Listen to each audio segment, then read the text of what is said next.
Hi everyone, it's Briefearth here, and today I am creating another light up card with the One More Sleep stamp set from Besotted, and using some sticker lights from Chibitronics. So first I'm going to ink blend the background. I'm creating kind of a night sky.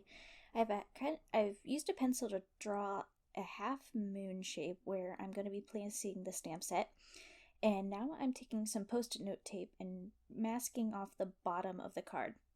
This part isn't necessary because we're going to go and ink blend it black afterwards, but I just wanted to have a place where I could put my fingers and an area where I can just not do too much ink blending, just go over it with the black. So I'm starting with the Blueprint Sketch Distress Oxide ink, and I'm trying to stay out of the center area, but I'm trying to have the darker shaded areas towards the outside and then work towards the center to create like kind of a light blend into that light blue cardstock. Now I'm moving on to Wilted Violet Distress Oxide ink to give it the night sky of a purple tint, and then I'm moving on to my last color of Black Suit. And I want to be very gentle of how much Black Suit I use on the outside because I want the sky to stay pretty blue. And now I'm coming back in with the Wilted Violet and blending that Black Suit out, and then I'm going to blend out the other colors with the Blueprint Sketch. And once again, trying to leave that center area, that light blue shaded cardstock. So I'm peeling off the masking tape, and now I'm replacing it right above the masked line so that I can come back in with my Black Suit Distress Oxide ink and ink blend that bottom half just in black. And the masking tape didn't really want to stick down after it's been used once, but if the black gets on the bottom of the night sky, it's not a big deal. I want kind of just a smooth blend here. So now when I peel off the masking tape, there's a black section at the bottom of the card and then the night sky. So I'm going to go ahead and place my stamp set that I've used Pumice Stone Distress ink to kind of get some shading on the moon, but I stamped the town and the moon in some black pigment ink and heat embossed it with clear embossing powder, and then I used Y02 to add some yellow lights in the houses on the town line there, like all the windows are on in the houses. And I'm going to glue that right in the center of that sketched half circle shape. Try to straighten the town out as much as possible on the card. So I decided to come back in with my Distress Sprayer to add a little bit of texture to the night sky.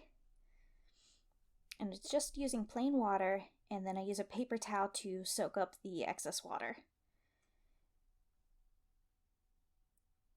And it pulls some of that distress ink off the background. So now I'm peeling off the masking tape again, cleared off the area, and now I can go ahead and I used some Stitch numeric die cuts from Fawn to die cut out the year 2022, which was pretty easy since I only had to use 1 0 and the rest were 2s. And I'm using some less tacky tape to make sure that the letters are kind of lined up in a straight line. For me, this is the easiest way to place letters or numbers whenever there's multiple die cuts. And then you just have to be very careful when peeling the tape off of the die cut letters or numbers, because sometimes it will pull the letters back off. So I'm working very slowly here and peeling that tape back while holding the numbers in place. So I'm using the Happy New Year sentiment, and I already stamped that in black pigment ink onto the moon, and then I went ahead and I already colored up 3 animals, 1 brown dog, 1 orange cat, or it can be a fox, and then a gray cat as well. And I kind of want it so that their tails are hanging over the letters a little bit, but not covering up too much. And I'm going to place them and glue them just towards the center there. And now I'm going to use the fireworks stamp images from the One More Sleep stamp set to stamp some gold fireworks in the sky, like it's a New Year's celebration.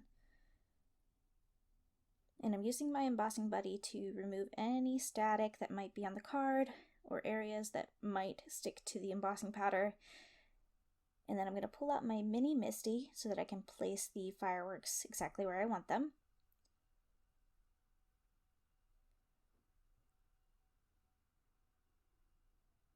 And then I want them towards the top half of the card, up above the moon, kind of overlapping the moon. So I'm going to put my magnetic bars so that it's not going to interfere with where I'm placing my fireworks.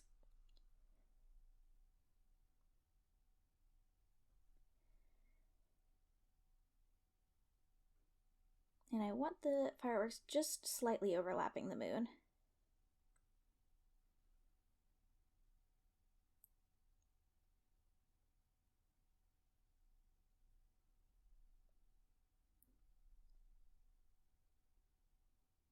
The nice thing about using a Misty when embossing is that you can stamp multiple times if you need to get a clear impression with the embossing ink.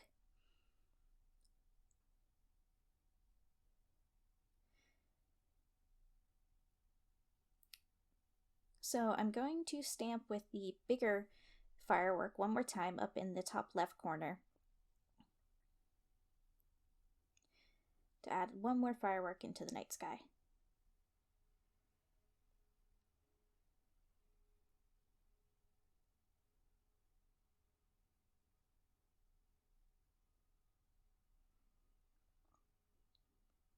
So I use my Misty to determine the placement of the firework and then stamp it onto the top corner.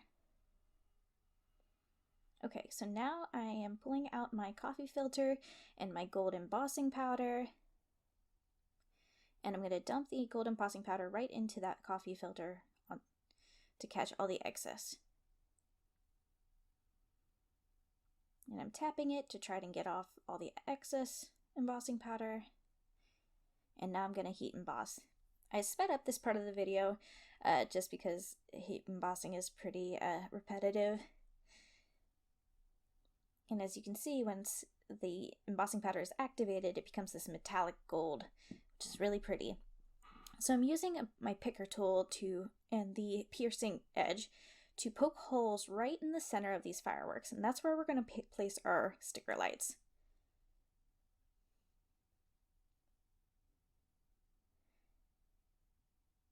So the lights will shine through right in the center of the fireworks, as mentioned. And now we can go ahead and these are the sticker lights that we're going to be using. The sampler pack is really nice because it provides stickers for all the colors. And as you can see, the colors in these stickers are the yellow, reds, and blues. And we're going to be using the yellows. 3 of the yellows. So that's why I have 3 little groupings of stickers out there. And I'm just making sure that this lines up perfectly with the background. And I'm going to use a pencil and I'm going to trace the holes that we pierced onto the background paper so that we can make our circuit.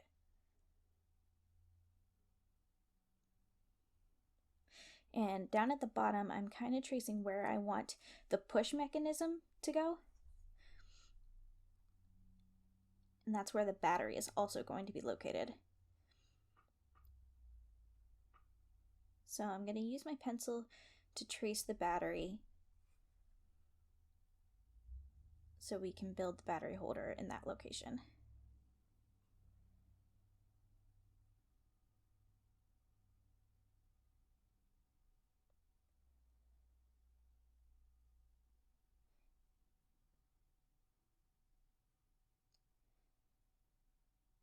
And I'm actually going to double up on the cardstock to make it a little thicker. You got to use some creative techniques to account for the height of the battery. And I use 2032 coin batteries just because it has a much brighter effect on the lights, but they are a little thicker. The 2016 batteries are not as thick, so you don't have to account for the height as much.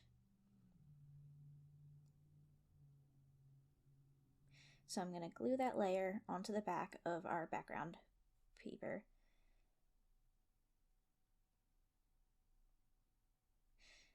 And then I'm going to use a ruler and I'm going to create just a square shape kind of around the battery. and we're going to cut that area out. So the battery is actually going to be placed right on top of the card base.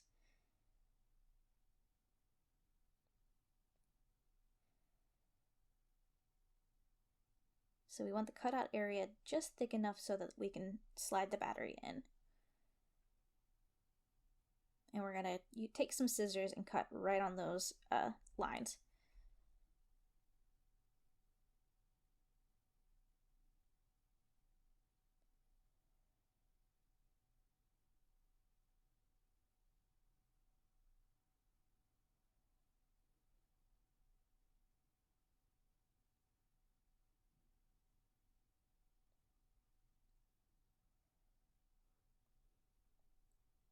So I'm using a scrap piece of the 110-pound cardstock to kind of create a flap that when you press down on the flap, it'll cause the lights to light up. And I also created my card base, my A2 size card base, out of the 110 cardstock. And I'm going to just use a bone folder to press down on that crease to make it a smoother fold. And like I mentioned previously, the battery is going to be sitting right on the card base, so we're just going to trace that opening onto the card base. And as you can see, the battery will sit right there. I went ahead and I added some black foam tape to the back of our card background, once again to account for the battery height. And I'm going to attach that to our card base. And then I'm going to use a pencil to trace the battery so we can start building our circuit. And now I'm using a pencil to kind of trace out my circuit lines. You're going to have one line going from the bottom side of the battery, and then you're going to have another line going from the top side of the battery. And I'm drawing a line right around that flap so that the copper tape will reach around to the other side and the top side of the battery. And I'm indicating that with a minus sign that's going to be the negative circuit, and then a plus sign to be where the positive circuit is going to be. And I'm just tracing along the outside of these dots, connecting them to create the positive circuit. And I'm going to mimic that with our negative circuit, but just on the inside of the dot. One important thing to note about creating these circuits is that you can't let the copper tape of these circuits touch. Your lights won't work if the copper tape is touching. So if you're having an issue, make sure that's one of the first things to check, is make sure your copper tape does not touch. So I used some double-sided tape to glue down the little flap, and now I'm going to go ahead and use a scrap piece of copper tape that I have and start following our pencil line for the positive circuit.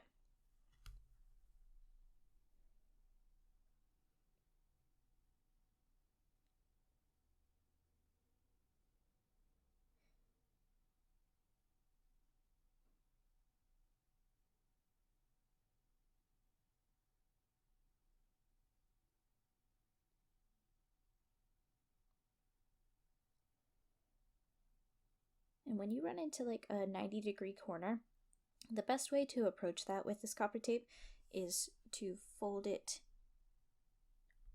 backwards 90 degrees and then run it right over top. It's kind of hard to explain, but you can kind of see it happening here, where I'm folding it back first and then going right over top where that fold is to kind of create a nice smooth angle. It's kind of like if you're a quilter, it's kind of like adding the corner bindings, if that's in any reference for you.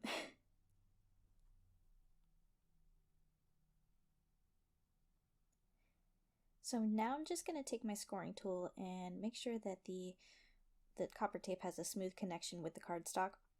This is one of my favorite things to do because it makes the copper tape kind of look really smooth and shiny. I don't know why. It's one of my favorite parts of building my circuits.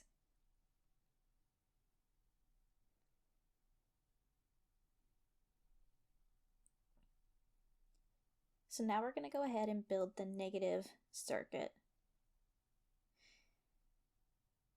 And I'm going to run that on the bottom side of the battery holder.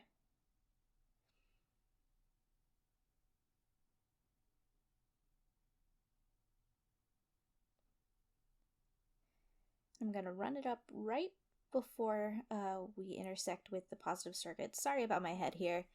And then keep angling it around the inside of the positive circuit. Once again, making sure that these circuits do not touch.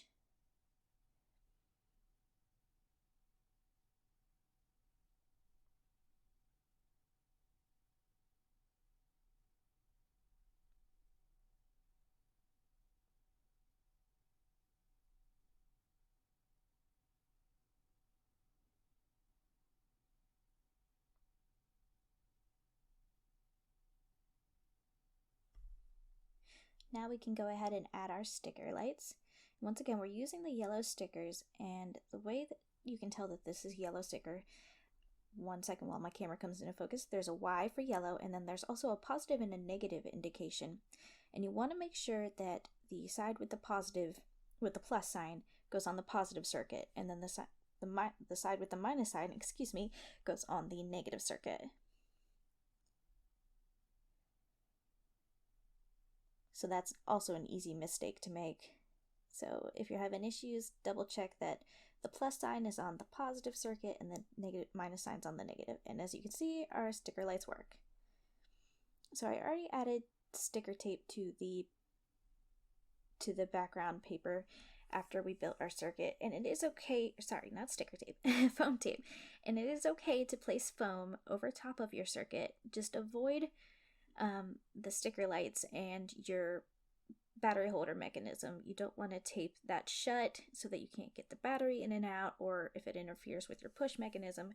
So I recommend avoiding going over the battery area, but you can go right around the outside of the perimeter, and then avoid going over the sticker lights. And I'm using some liquid adhesive. If I was doing this again, I'd probably just use double-sided adhesive instead, but I'm placing vellum over the holes so that the holes aren't as noticeable and it's kind of hiding the sticker lights, but once we activate the sticker lights, the light will still shine through the vellum. And I've already peeled off the backing tape on the adhesive, so it gets a little sticky on my fingers.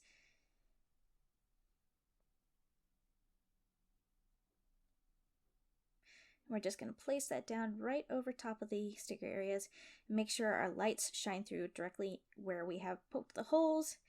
And that is our card base. So now I went ahead and I already added some gold sequins, and I used a gold gel pen to add a little bit of detail to the stitched numbers. And so when you slide the battery in, it lights up the fireworks. I hope you enjoyed this light up card featuring the One More Sleep stamp set with Clearly Besotted and sticker lights and copper tape from Chibitronics. Check out more of my videos for more interactive light up cards. Thank you.